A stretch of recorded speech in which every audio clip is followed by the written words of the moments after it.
зовут Васильев Сергей, я сотрудник Северо-Восточного федерального университета.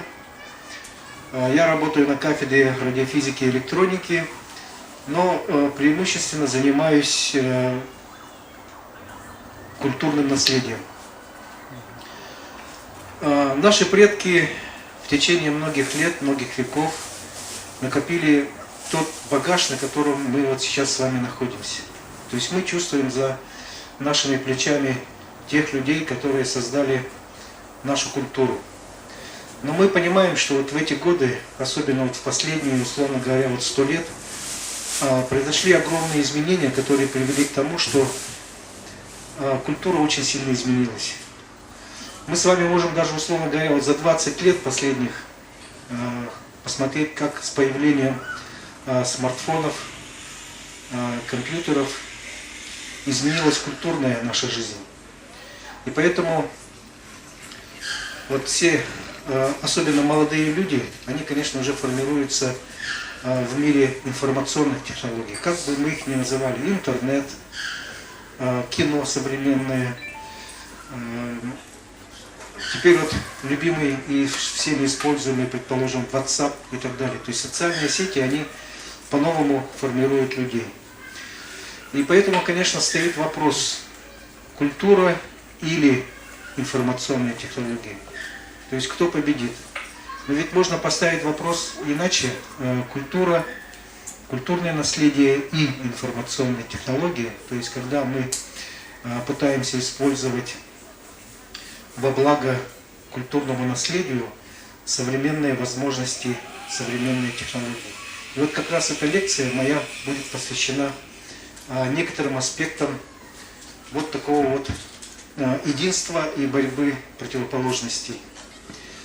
Ну, я ее назвал «Культурное наследие плюс информационные технологии плюс 3D».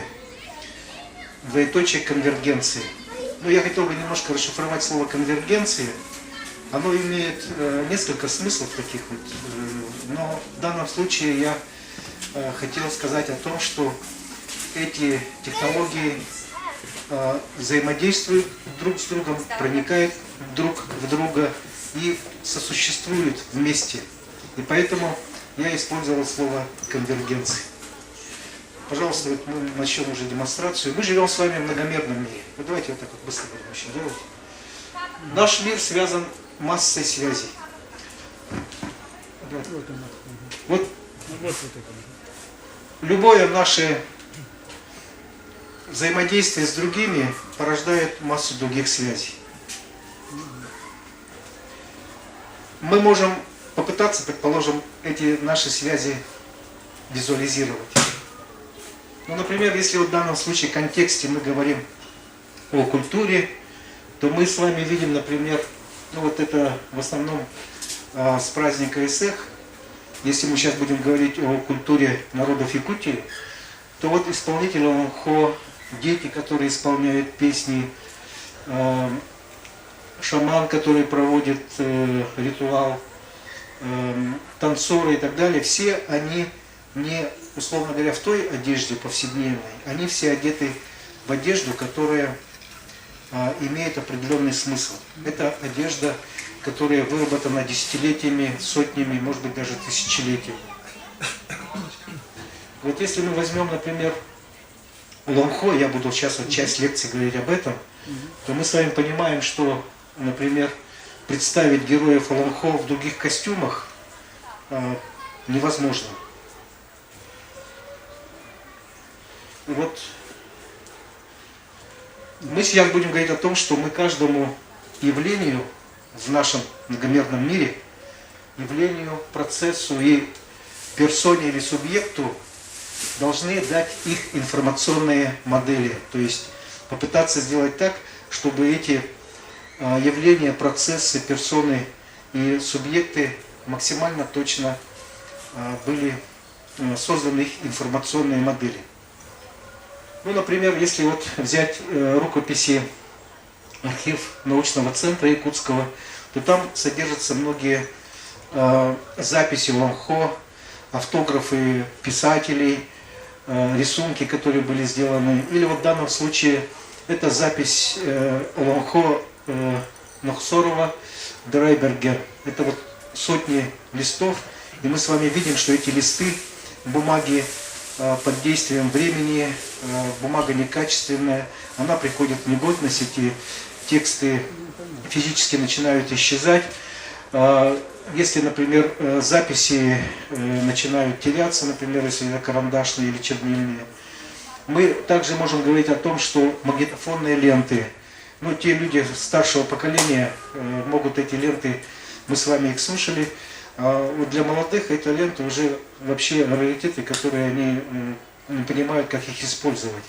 И их необходимо тоже оцифровать. Книги, фотографии. И поэтому мы в университете разработали вот такую информационную систему, которая создает инфраструктуру, то есть основу взаимодействий различных информационных потоков, различных информационных устройств, которые аккумулируют эту информацию и ее распространяют. Ну, в частности, например, вот раздел или блок Олонхо архив. Значит, он должен содержать блоки, в которых мы эту информацию впитываем. В данном случае это мы говорим о рукописях. Пойдемте дальше. Вот, например, эту рукопись можно сканировать. Можно сканировать визуальные образы и в базе данных их сохранять. Дальше, пожалуйста. Фонозаписи. Вот если вдруг у вас есть старые магнитофоны, и вы сказали, что можете нам их передать, то мы были бы очень рады, потому что стандарты изменились. Фотографии, видео и так далее, то есть все, что требует оцифровки. Дальше блок, который связывает вот эти вот собранные информационные ресурсы с внешним миром. То есть если мы с вами или кто-то, скажем, из других стран захотят получить информацию, они через интернет эту информацию должны получить, имеют право получить. Книги сканировать, тоже это отдельная работа. И вот есть такой портал, такую информацию вы можете получить, он называется olonho.info.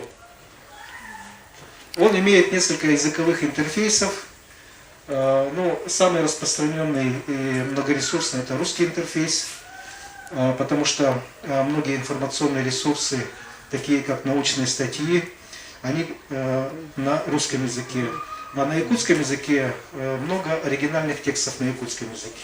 И вот, например, мы можем уже в нашей базе данных смотреть, как менялись исполнители.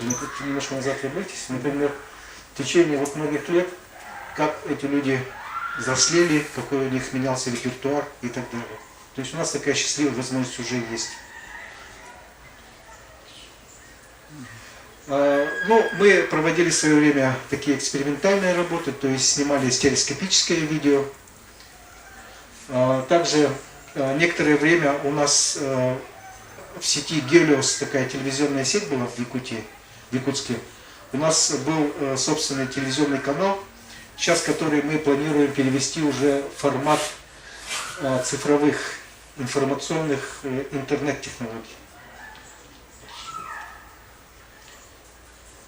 И сейчас вот я чуть позже вам расскажу о дополненной реальности, что это такое, вам продемонстрирую.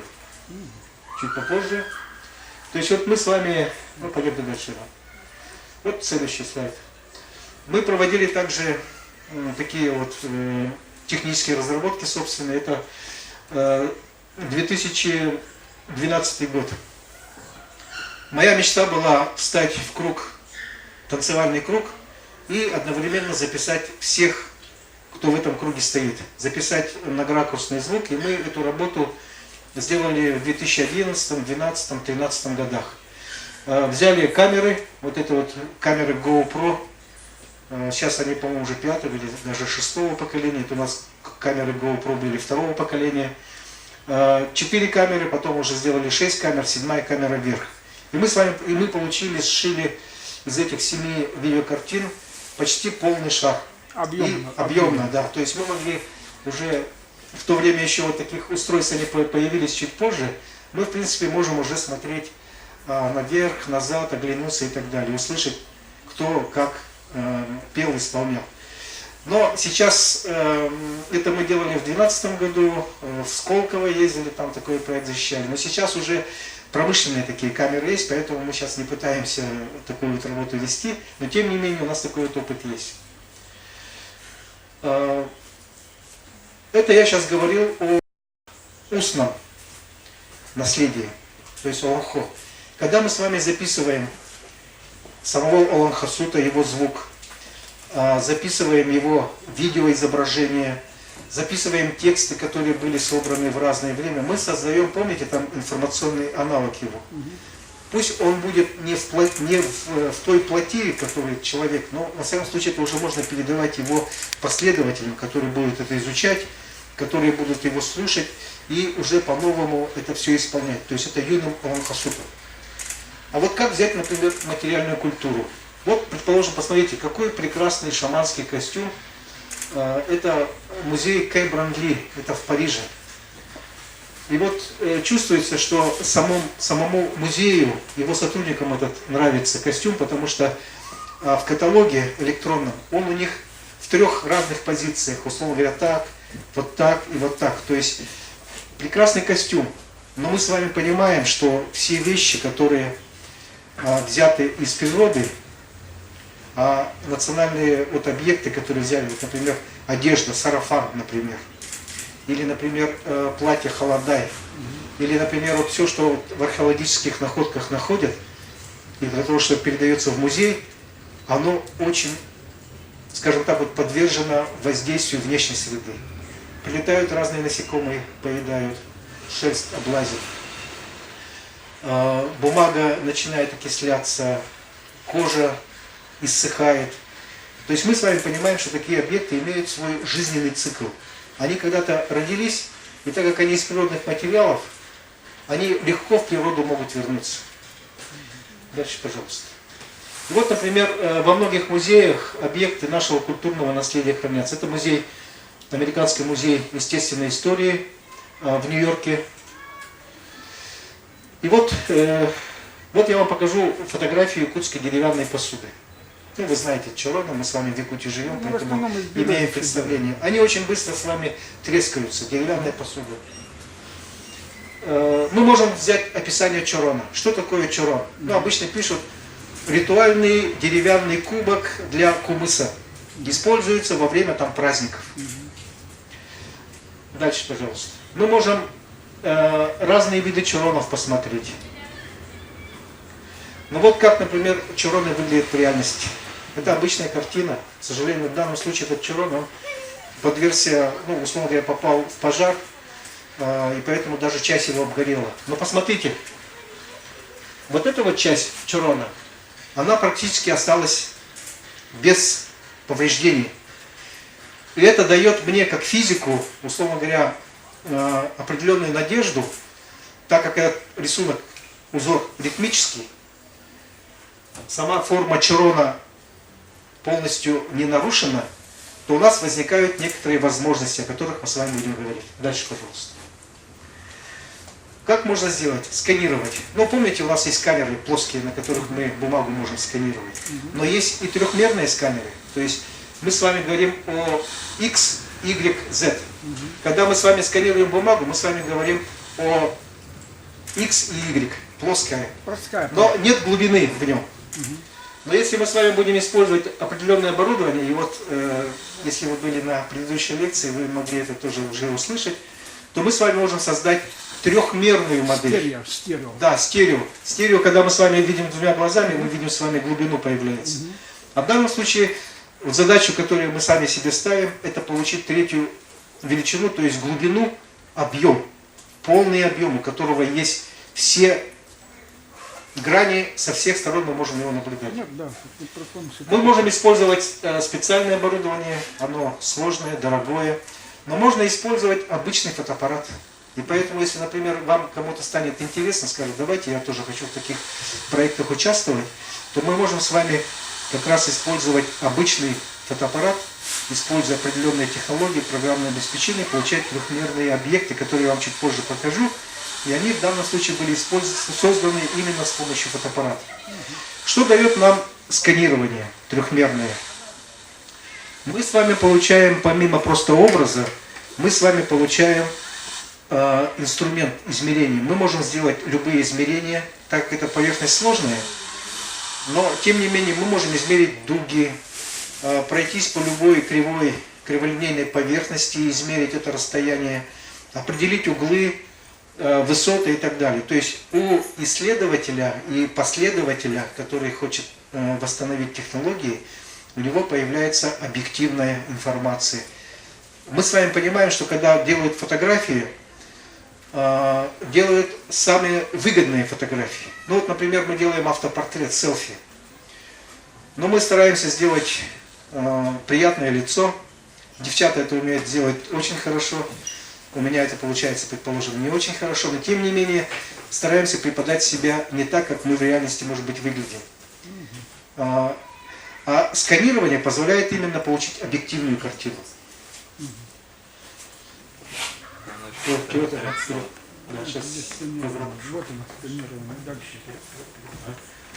Следующее. Ну вот это вот демонстрация возможностей. Да. Мы получаем так называемое облако точек. Но сейчас я не хочу вторгаться в детали, если хотите, я потом на них отвечу. Мы можем измерить любые точки. В данном случае вот чурон, это мой чурон, который от моего отца мне достался. Мы его сканируем. И смотрите, что получается. У меня появляется физическая возможность, используя современное оборудование, его напечатать. Потому что, вот посмотрите, все мелкие детали, вот сейчас 3D специально мы так называемую текстуру оставили, то есть его цветной образ. А в данном случае эту текстуру убрали, оставили сетку, из которых эта поверхность сложена. Если мы с вами будем использовать многосевой фрезерный станок, который может повернуть деревянную болванку с разных сторон, и фреза выточит, и она с высокой точностью воспроизведет эту поверхность. То есть смотрите, что сделали, получается. Мы с вами реальный чурон, атомы, который состоит из атомов, с помощью сканеров, то есть цифровых технологий, превратили в биты. Биты — это единицы, которые используются в информатике. Дальше мы с помощью уже станка превращаем в атомы. Смотрите, какая цепочка. Атомы, которые уже погибают, ну, формирующие этот объект, превращаем в биты, а дальше можем снова создать в атомы. То есть создать уже физическую копию исходного объекта. Ну, про 3D принтеры вам сегодня рассказывали, если вы на лекциях были, вы уже это представляете, но там чаще всего пока используется пластик, хотя это может быть и металл, и другие материалы, но в данном случае я говорю о дереве. Вот я вам покажу сейчас какую-то картинку. Вот картинка. Простая картинка. Очень трудно, наверное, понять издалека, тем более, что это такое. Черно-белое изображение, ракурс фотографии не очень хороший. Как вы думаете, что это такое? А? Ну вот я вот зря к вам первому обратился, надо было показать другим, потому что мне говорят кошелек, говорят шапка, ну и другие варианты. Действительно, это туесок. Ну, в данном случае это не Великий Новгород, это вот якутский, называется сарчабычах. То есть это берестяная чаша, но в книгах, когда вот мы такое изображение увидим, даже если оно будет плоское, оно нам не продемонстрирует, как это в реальности выглядит. Давайте сейчас посмотрим, как это выглядит в реальности. Вот смотрите, сейчас у меня, к сожалению, планшет, который я хотел принести, у меня сейчас вышел из строя временно. Но мы с вами уже можем эту чашу увидеть уже как бы более... Ой, сейчас более представительно. Сейчас, секундочку, тут у меня. Вот так вот, видите. Можем посмотреть слева, справа, можем заглянуть его внутрь. Так. То есть можем повернуть его с разных сторон. То есть мы получили с вами достаточно точную цифровую копию вот этой вот берестяной чаши. Берестяной посуды. Можем, если вот сейчас вот у меня в руках это все, к сожалению, пропадает, мы с вами можем достаточно детально его рассмотреть. А сейчас я вам покажу свадебный кабриолет, лимузин. Вот когда я студентам, например, рассказываю, у девчонок глаза вот так поднимаются. Когда говорю, как у вас будет свадьба проходить. У парней вот в эту сторону. То есть, ну, такая свадьба, во всяком случае в мечтах, это, конечно, красивое белое платье и лимузин. Белый, там, черный. То есть большая машина, на которой можно будет проехать и почувствовать себя, ну, скажем так, вот, в центре большого события. А я вам сейчас хочу показать свадебный лимузин 19 века. Скажем, кабриолет. Можно Кабриолет, хорошо, версия пошла. Но этот кабриолет, лимузин якутский. То есть старинный якутский свадебный лимузин 19 века. Вот давайте посмотрим.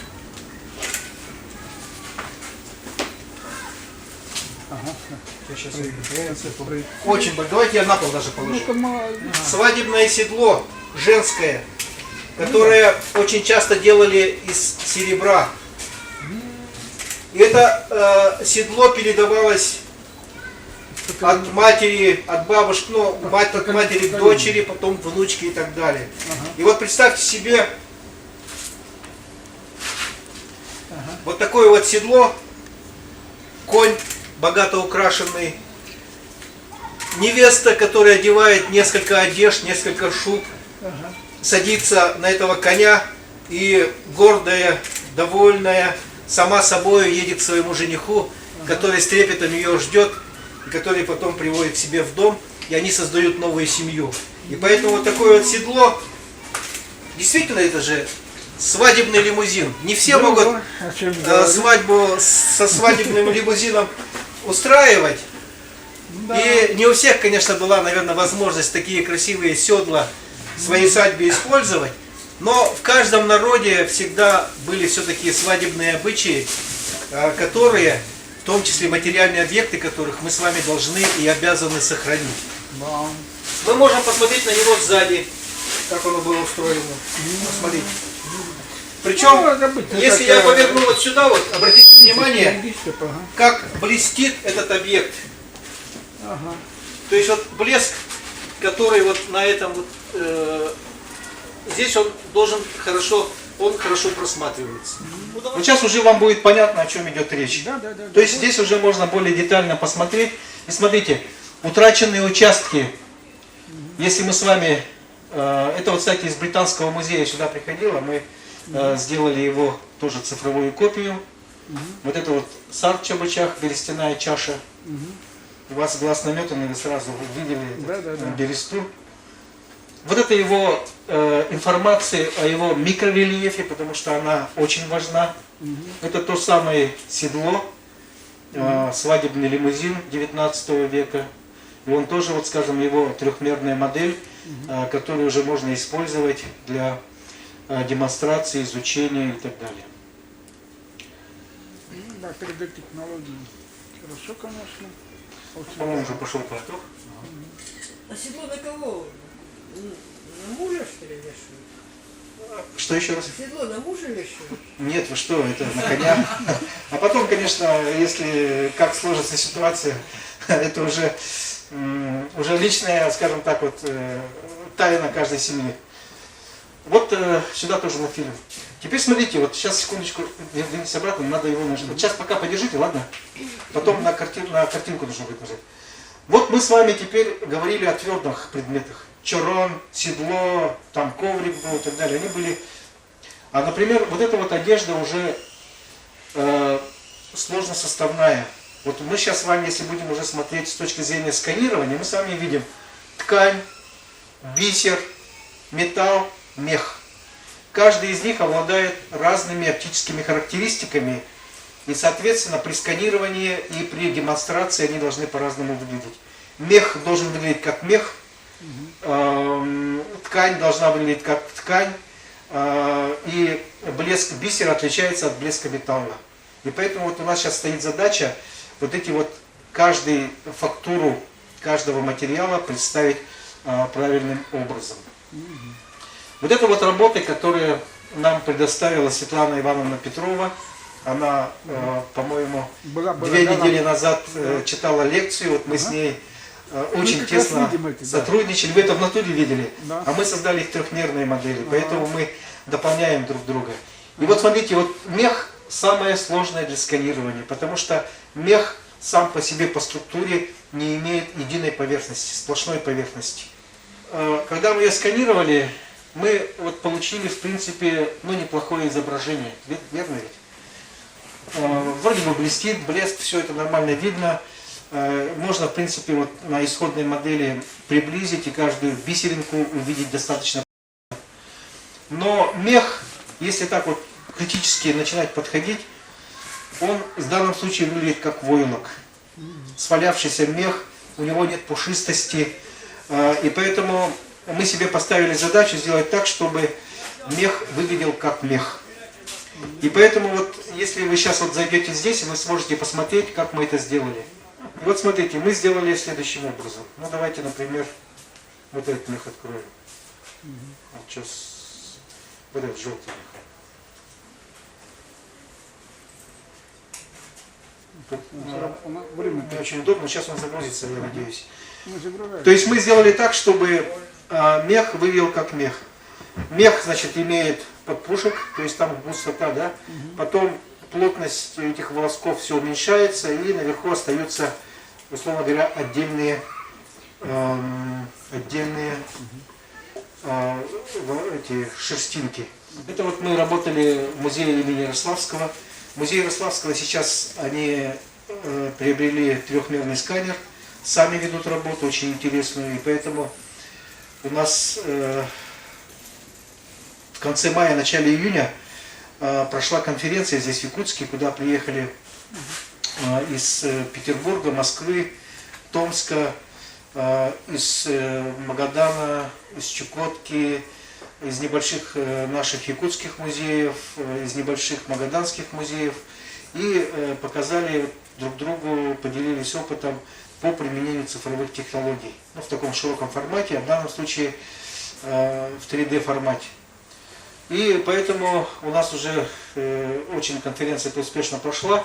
Но вот если говорить о мировом опыте, то здесь лидером является Смитсоновский институт, который выложил уже десятки трехмерных, очень качественно выполненных моделей. Ну, например, вот мы здесь вот, вернитесь немножко назад, да? Мы можем увидеть разные объекты, посмотрите. Это и палеонтологические объекты, вот эти вот объекты. Археологические объекты, которые были созданы в Китае. Например, предметы быта. И вот очень интересный объект. Это маска кита. Длинкиты — это племя индейцев, которые живут в Северной Америке, на тихом побережье Тихого океана. И вот они использовали в своих ритуалах головные уборы. В частности, это вот головной убор в виде кита-касатки. Выточен из дерева, раскрашен и украшен перламутром. Он хранится в музее Смитсоновском, известен автор, который это сделал. И музей выполнил полный цикл своего воздействия на общество. Первое, он собрал, второе, сохранил, третье, продемонстрировал, но он сделал четвертый, может быть, даже пятый шаг. Он на трехмерном станке многоосевом выточили из правильного дерева эту маску по форме трехмерной модели, правильными красками раскрасили и украсили перламутром все части. И таким образом уже не сам объект, который уже является музейным объектом, а его точная трехмерная цифровая копия превратилась в точную. То есть мы получили из битов снова атомы. И таким образом уже молодой парень, 18 лет, одел этот головной убор и участвовал в празднике. И таким образом музей полностью выполнил цикл своего предназначения. Потому что, к сожалению, чаще всего музеи вынуждены собрать, сохранить и хранить, но не всегда демонстрировать, потому что возможности, может быть, нет. Или же демонстрировать, но никогда до последних времен оно не возвращалось обратно в общество, потому что это не соответствует правилам музеев. Это, наверное, правильно, но появилась такая возможность в виде визуализации, как вот мы с вами посмотрели, в виде трехмерной модели. Ну, первый шаг это, конечно, была фотография. Но она плоская, трехмерная модель, можно с разных сторон посмотреть. И можно, как я сказал, уже создать его копию. Разные объекты, например, мамонт. Вот это вот ружье Дэвида Ливингстона, это исследователя Африки. Костюм Эмилии Эрхарт, это в 30-х годах была выдающаяся американская летчица, которая пыталась совершить, и во время этого путешествия, кругосветное путешествие на самолете, она погибла, точнее исчезла. Дальше, пожалуйста. Вот в частности прижизненные маски президента Линкольна. Прижизненные, это не посмертные маски. Их, каждую эту модель можно скачать и можно распечатать. И в частности мы вот эту вот модель на трехмерном принтере, ну, из экономии просто мы небольшого размера напечатали. И это тоже было уже, скажем, возможность познакомиться с культурным наследием, в данном случае американским. Это вот самолет братьев Райт. Ну и так далее. То есть и наша задача, вот, культурное наследие наших народов представить в таком же вот цифровом формате, в доступе для всех, кому это интересно. Пойдемте дальше. Вот посмотрите теперь, помните мы с вами фотографию, вот, что поменялось здесь? Вернитесь вот эти два назад. Тык-тык-тык, сделайте, пожалуйста. Это не фотография. Руку поднял, да? Посмотрите, чурон я специально увеличил, а деревянную чашу специально уменьшил. То есть на самом деле это не фотография, это виртуальный образ, это цифровые копии, которые мы представили как в виде фотографии, для того, чтобы показать, что это иллюзия, это виртуальный объект, мы вот специально сделали. Ну, это мы видим так на плоском экране. Да, мы на плоском. хотим, мы хотим видеть уже как Давайте мы через которые... в следующем году, когда снова сезон начнется, я вам уже покажу в формате VR. Как То есть это виртуальная лучи, реальность. которые расставляют вот это, и там мы видим, как вращающийся объект прямо перед экраном. Да, но я хотел бы, чтобы вы, когда оденете вот это устройство, вы подошли, и мы с вами посмотрели, как вы берете этот предмет в руки, как вы его рассматриваете с разных сторон. Вот как раз вот такую задачу мы себе ставим. Я надеюсь, что в следующем году мы с вами, возможно, встретимся, надеюсь, встретимся, и вы будете первым испытателем и демонстратором, участником этого процесса. Сейчас я хотел бы еще вот немножко рассказать о опыте наших коллег, как, например, эти технологии, 3D и цифровые технологии можно использовать для получения новой научной информации. Это наши коллеги из Томского университета. И вот у них очень много камней, на которых выбиты различные фигуры. Где я на Горном Алтае был. Камни, вот представьте себе, валун гранитный, да? Как на нем выбит какой-то объект. Это вообще, я, например, очень себе трудно представляю, как это вообще могли сделать. Методами выбивания, методом процарапывания и так далее. И вот они, этих камней, пока их водой не смочишь, вообще ничего не видно, непонятно. То есть это сама структура камня такая, или это же вот именно воздействие человека на камень. И поэтому вот, пойдемте дальше. И вот наши коллеги, они выполнили очень интересную работу. Мне кажется, это очень важная работа. Они сейчас публикации подготовили в очень важных, хороших научных журналах. И вот, смотрите, вот каменная гряда, скала, это природная скала, и на ней выбиты различные эти петроглифы. И вот как они это делают, фотографируют. Так, значит, количество фотографий, давайте просто вернемся. Это они используют так называемый режим фотограмметрии, в которых большое количество, вот видите, 1000-2000 фотографий использовали для того, чтобы создать. В каждом своем диапазоне как бы это делается. Да. И вот цифровая модель, сегментированная, теневая отмывка рельефа, ортофото и так далее. То есть разные способы вывода информации, получения информации. Вот вы археолог, это, я думаю, вам интересно. Как хорошо. Да.